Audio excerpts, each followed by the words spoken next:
What are the most valuable things everyone should know, right? That was the question. Yep. And so you wrote up this little response. How many answers were there? 42 rules. 42 rules. Yep. Really short, snippy responses of Yep. 42 rules everyone should live by. And this was the inspiration for this book, That's correct? right, yes. And so It got very popular on Quora. yeah, it was your most viewed. By and far. one of the most viewed on Quora, Yes. the site. Yes. And I was going over that list, and I loved it so much. And they're all really bite-sized little, snippets. And so I was wondering, if you're up for it, if we could go over that list Sure. as a little exercise and maybe expand on some of these points. I want to tell you a funny story about that list, too. So, well, it got popular, so that was cool. But then a friend of mine, Greg Hurwitz, who's an author in L.A., he's written a series of books. They're Orphan X books. And this third one just came out. It's called Hellbent. And in the first one, which was The Nowhere Man, he had the female love interest put those rules on her refrigerator so that her son could live by them. So it's so funny. It's the rules have gotten a life in a fictional universe, which I think is really, really comical. Yeah, it's really great. And he's interleaved them through the 3 books. So that's been really fun to watch that happen. So the first rule, tell the truth. Yeah. And I changed that a little bit in the book because that's one of the ones I used in the book. That's Rule 8. I said, tell the truth, or at least don't lie. Right. And the reason I changed it a bit was because, well, you don't know if you're telling the truth. Sometimes you just don't know, right? And what do you know anyways? Right? Do you know the truth? Well, no. But you do know when you're lying, at least some of the time, and you'll do it anyways. And so the hypothesis that I'm developing in the book is that you should stop saying things that you know to be untrue. And I go into it very deeply. Like there's an idea. It's one of the deepest ideas of mankind, but it's certainly one of the deepest ideas of Judeo-Christian civilization, that the way that you turn potential into reality. So imagine, people think that they live in the material world. That's what we think because we're materialists, we're modern people. But we don't really think that. If you look at the way people behave, this is how they act. They act as if they live in a world of potential, whatever potential is, because potential is what might be. And it's not real, right? Because what might be isn't real. What is real. What might be is potential. We don't even think of something that isn't real as actual. But if I say to you, you're not living up to your potential, you go, oh yeah, well, I know that. And if I say, well, there's new potential in tomorrow, you think, yeah, well, there is. So what really you confront is a field of potential. And you can decide how to transform that into reality. Not like you're a genie, but still with a fair bit of freedom. The world that you speak into being with truth is good. And I believe that. I think that's the case. Like if you start a relationship and it's predicated on lies, it's like you can manipulate the other person into delivering what you hypothetically want, but all you're doing is setting the stage for a descent for one or both of you into something closely resembling hell. You get yourself in situations where there's no honorable way out, and then you pick the least dishonorable way. That's white lies, Sure. But a white lie, and there's black truths as well. Sure. I mean, sometimes you don't know how to tell the difference. And I would say, well, those are limit cases. You're not sophisticated enough to make a judgment there. But sometimes you bloody well know that what you're saying is wrong and you shouldn't say it. Most of the time. And you do it anyways. Almost every time you do it. That's right. Almost every time. We have an innate sense of ethics. Yeah. What the atheists, I'm generalizing obviously, but they end up twisting themselves in knots trying to explain consciousness away and trying to explain free will away. The other thing I should say about atheists is it's not like I think they're any less intellectually honest than fundamentalists. Right. In fact, often quite the contrary, because you see fundamentalists, the problem with the fundamentalists, broadly speaking, is that they insist that their truths, the biblical truths say, have the same status as scientific truth. Right. And that's just not right. Like whatever the story of Genesis, the stories in Genesis are, they're not scientific theories. You read something by Dostoevsky or Shakespeare, and you think, that's so powerful, it's so true. It's like, no, it's not. It's fiction. You think, well, okay, but wait a sec.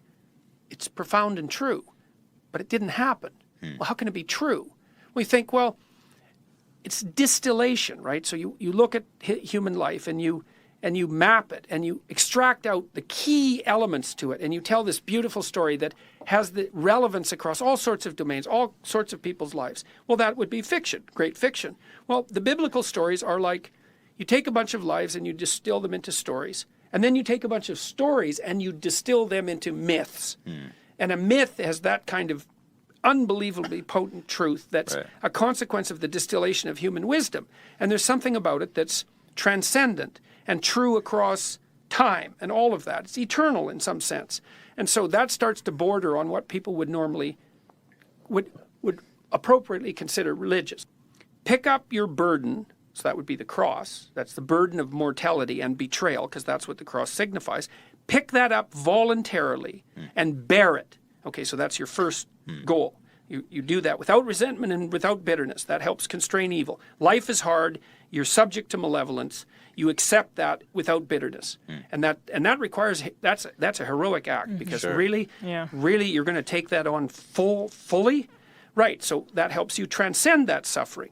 Say, well, and then if you accept the suffering that life entails, and you accept the responsibility of confronting malevolence and overcoming it, there are parts of you that are going to die and transform, right? You know what it's like to learn something. It's like you learn when you get walloped. It's like, oh, I got hit. It's like, oh, something in me has to die because it was really wrong, and that's why I made this mistake, and that's so goddamn painful, and you barely get through it.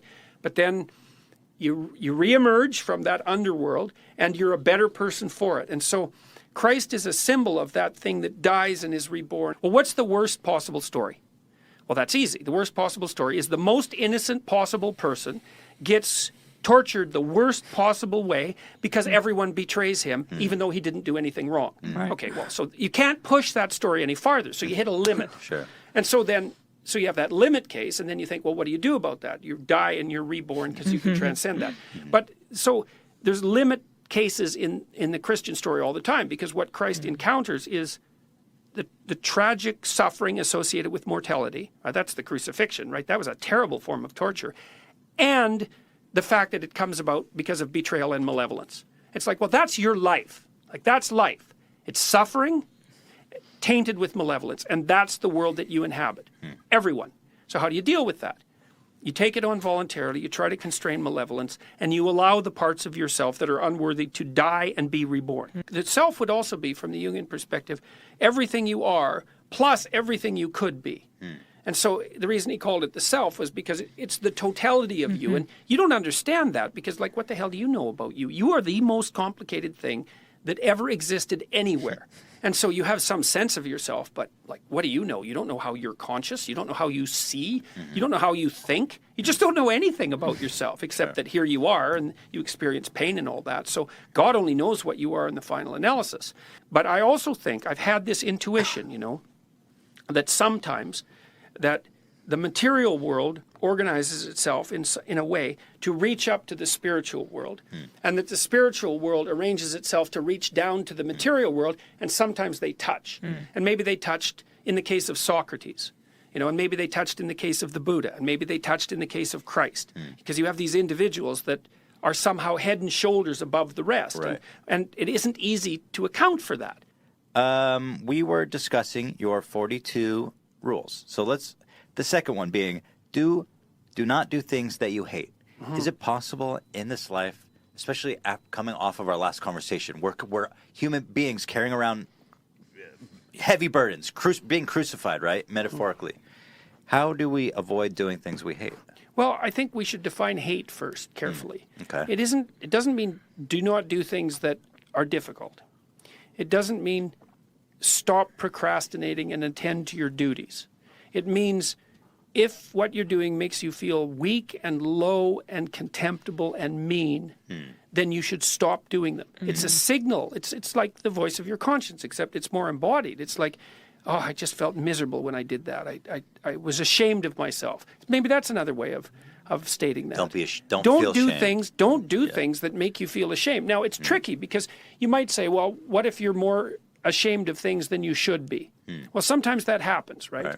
You have an overactive conscience. Well, then you have a dialogue with your conscience. You talk to other people to find out if you're being too hard on yourself. But you might think, well, if you wanted to exist on good terms with yourself, then doing a bunch of things that you regarded as shameful is not a very good pathway to achieving that. Sure. And so, and you can notice, and that these are what would you say? These are injunctions to pay attention. It's like, I'm not saying follow other people's rules, although often you should do that, but that's not the issue. The issue is watch and decide for yourself. Decide when you're saying something that you regard as untrue, and don't say it. And notice, it will make you feel weak if you say it. Like you might feel sneaky and manipulative and that you got away with it, and that sort of arrogance. And I wouldn't recommend that. That's a bad pathway. But often it makes you feel little and small and useless and ashamed. It's like, okay, if you don't want to be miserable and wretched in your life, then stop doing the things that make you feel that way. Pay attention to your shame. Okay, that's pretty low resolution. Don't cheat at games. Okay, that's a lot more articulated, but it's a reflection of the same thing, because you'd say, well, if you're playing a game with someone and you cheat, you violate the game, then the game can't continue for you or for the other person. And so that's a bad deal. And you feel ashamed. Well, that's good, because that helps you maintain your ability to play games. But then you can articulate that and you can say, oh, there's a general principle there, which is don't cheat when you're playing games. And then you can elevate that to the status of a commandment, say, something like that. So then the religious injunction sort of sits on top of the biological reality, and they match, and that's a really good. Interesting. That's a really good thing. Next one, act so that you can tell the truth about how you act. Kind of ties into what we just talked about, really. Sure. Pursue what is meaningful, not what is expedient. Right. That's rule 7 in the book. So here's a strange idea, but this is another example of, I think, where the physical and the metaphysical touch. So we talked about what reality might look like. There's a material reality, let's say, that's what is, but then there's the reality of what could be, that's potential, it's something like that. And so potential has this weird existence. Well, here's another strange thing. You might say, well, what's the best way of conceptualizing reality at the highest level of abstraction? What is reality? There's this old Taoist symbol, yin and yang symbol, eh?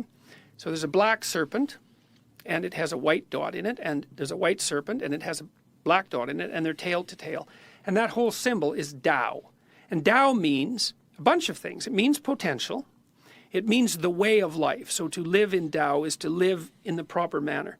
And you kind of live on the border between the black serpent and the white serpent. And then you say, well, what are those two things? Well, they're the two ultimate categories of reality, yin and yang.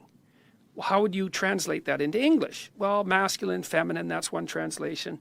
But a better one, I would say, is order and chaos. You say, well, what's order and what's chaos? Well, order is when you're where what you're doing is producing what you want to have happen. Okay, so why is that orderly?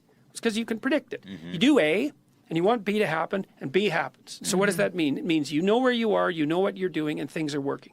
And then you're calm, because there's nothing to be nervous about, and you're moderately happy because you're getting what you need and want. And there's evidence that you are competent, because that's why things are working. That's order. Now, everyone knows that order can be shattered into disorder at the drop of a hat. You can be walking down the street and you're all happy and you're with your partner and, she makes a mistake and steps off the curb and a bus hits her. It's like in 1 second you are not anymore in order. Like the bottom has fallen out of your life, and that's why there's a black.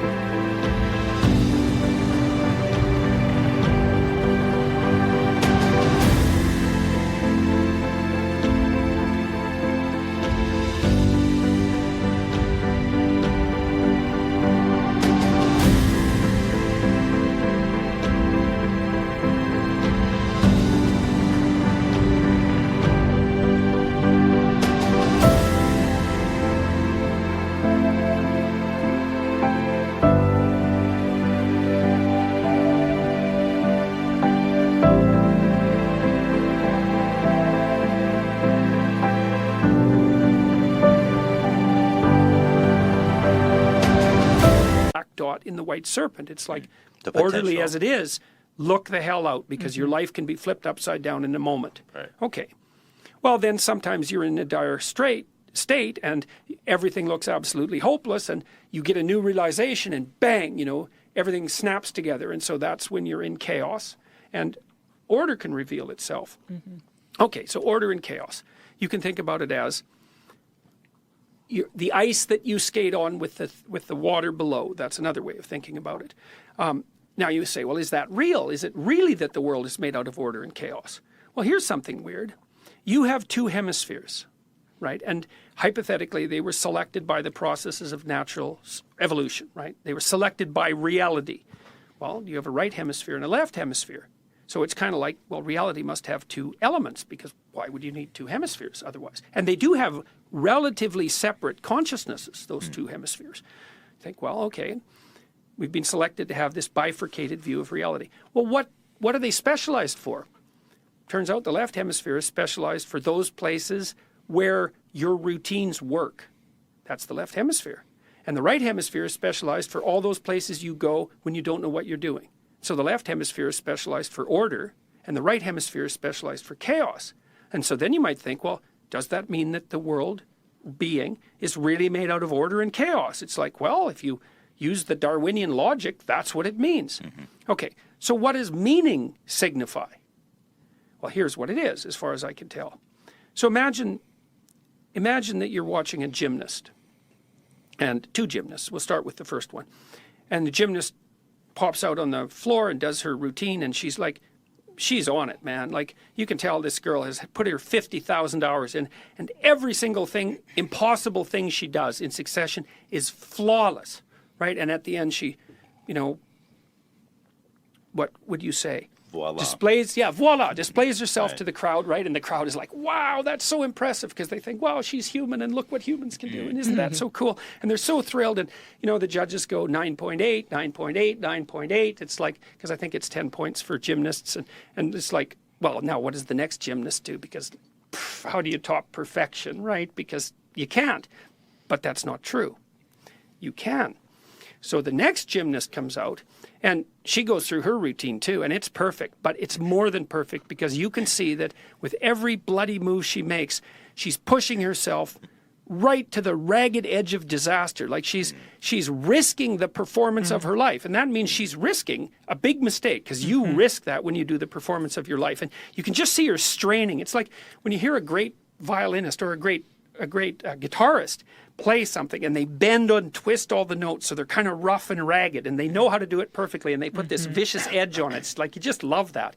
And so the gymnast is out there just stretching herself right to the limit of her ability, right? And then she does voila, right? And she's sweating, and it's like triumph, and the whole damn crowd just leaps to their feet, because she was better than perfect. She was perfect in the way that will make her more perfect in the future.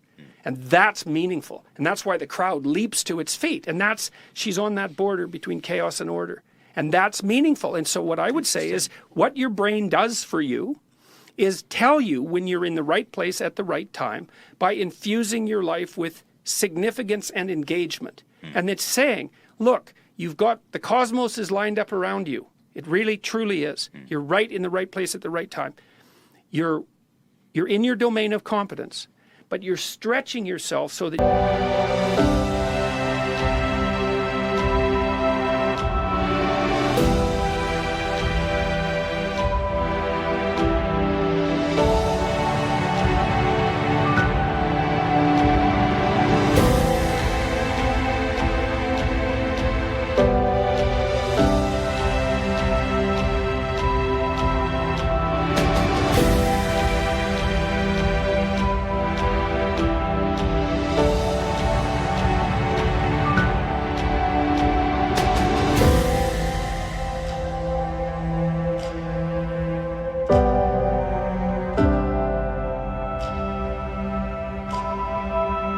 actually improving at the same time. And that's perfect. It's absolutely perfect. And so I think for a long time we've cast doubt on the reality of meaning. That's part of the death of God. There's no real meaning in life. It's like, no. It does not look like that's true. It looks like it might be the case that there's nothing more real in life than the sense of meaning. I actually think you can make, well, I do make that case in 12 Rules for Life. I think you can make a completely coherent case that meaning is an unerring guide. There's limits. If you're going to allow your sense of meaning to guide you, you don't want to lie to yourself, because you pathologize the instinct. Because if you keep filling your head up with nonsense, the meaning generator is going to become corrupted, and it's going to make things shine for you that shouldn't shine. They'd only shine for someone who's corrupt. So if you're going to be guided by your sense of meaning, then don't fill your spirit with garbage. And that sort of applies to the first few rules. Don't lie. Don't do things that you hate. You're building upon the previous rules. Right. Don't make the thing that guides you ill. And so you guys like to have open discussions. And like what we're doing when we're having an open discussion is we're trying to elevate each other's spirits. And so that's like rule 9, right? Assume that the person you're listening to knows something you don't. It's like there's things you need to know. There's things I need to know. There's things you need to know. If we actually have a talk, maybe we'll all come away less stupid.